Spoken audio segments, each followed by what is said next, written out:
I have to ask up front. Up front. One of the biggest moments in all of cinema, running down that hill in the Yuma Dunes. What was that experience like? Just taking the charge in front of 2,000 extras. I remember it so vividly. You know, it was a long day, as you can imagine. I mean, there were 1,500 extras.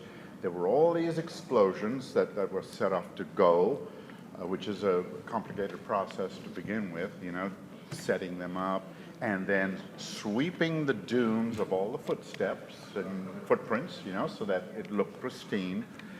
And setting up the camera, making sure that they had all the angles. They had 6 cameras lined up down at the bottom of the dunes.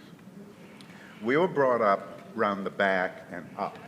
So we'd never really walked the dunes, you know, and being all silvery sands, I didn't really have a good perspective on how steep it was. Oh. Okay, so that's clue number 1 of what goes wrong. Anyway, after we were sent up there, it was blazing hot, and I could feel the 1,500 people behind me just starting to flag.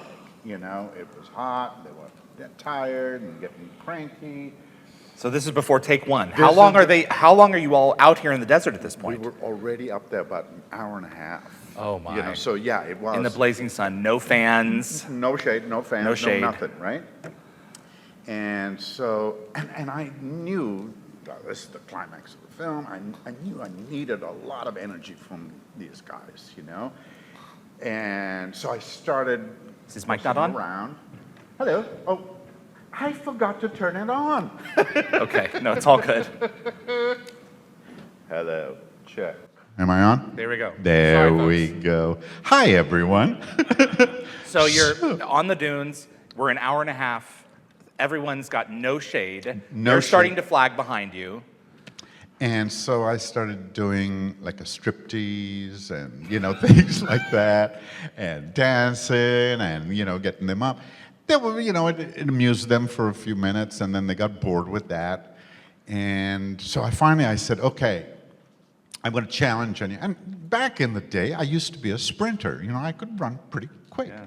And I've got a 15-yard lead on these guys anyway. So I said, you know what?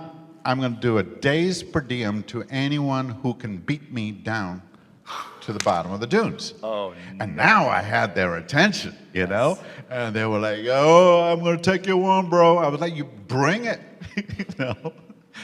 Anyway, so now I felt a little more confident as to, you know, like, we'll get some energy, we'll Correct. get this thing, and it'll look great, you know? And we had a lot of Spanish-speaking extras who didn't understand English, so we had a translator on the big, you know, bull mics, and they said, run toward the camera. Okay. The problem with that direction was there were 6 cameras lined up, right, at the bottom of the hill. They wanted to get all these different angles.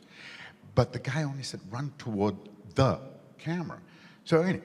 What was the direction for the English speakers? Run toward the cameras. Oh, cameras. Yes. Oh, no. Yes, Okay. You know? Or I think some of them said, just follow Kasuf. You know, and I Okay. was like, that's me, you know. Right. So we go, and action finally, right? And I started running down this hill, and it was steep. And once you build up momentum, there was no stopping, you know, Right. unless you went like a cartoon Right. and you come to a screeching halt, like, you go, guys. You know?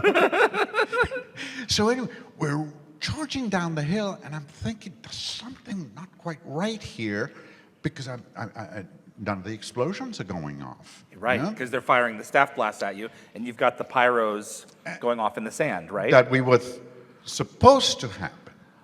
But they weren't happening. But at this point, you know, you don't stop. No, you're running. Right, you're running. And, you know, and plus I had this big bet going. I don't want to lose that. I had some speeders behind me, you know. So I'm charging.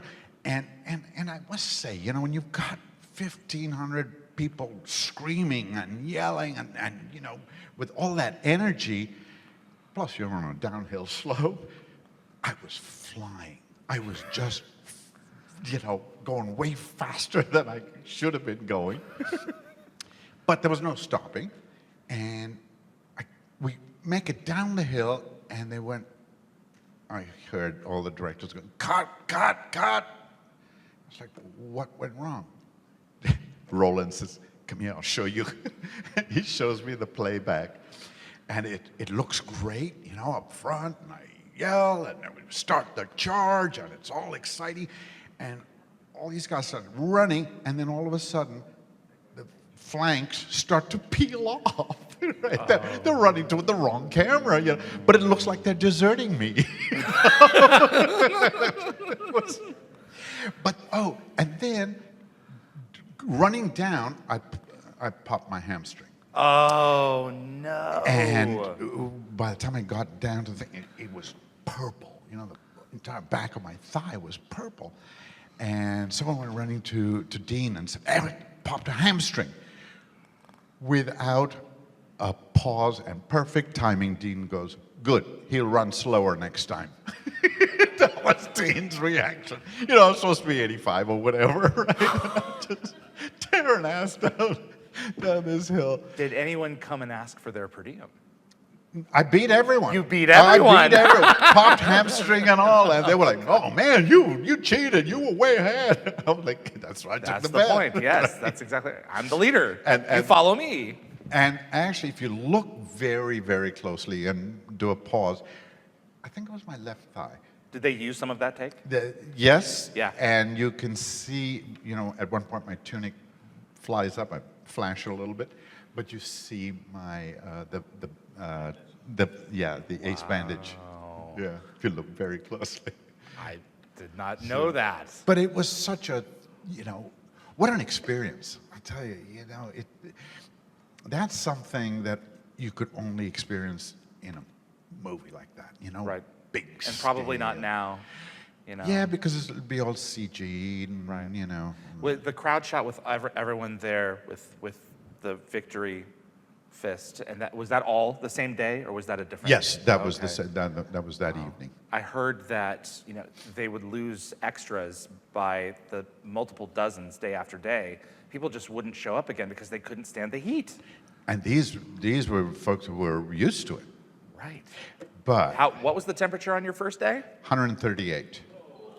138. And people were going down, and your cells start to die at a 108 degrees. Is that right? That explains a lot. Yeah, your cells begin to die. Now, it takes a lot of cells dying to kill you, but and you also regenerate several million cells every few seconds, but you're done. You're cooking. You are cooking out there on that desert. I was. And it was funny.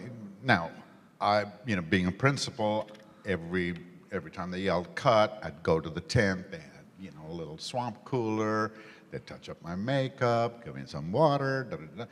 The other guys, the elders, and these were real elders, man.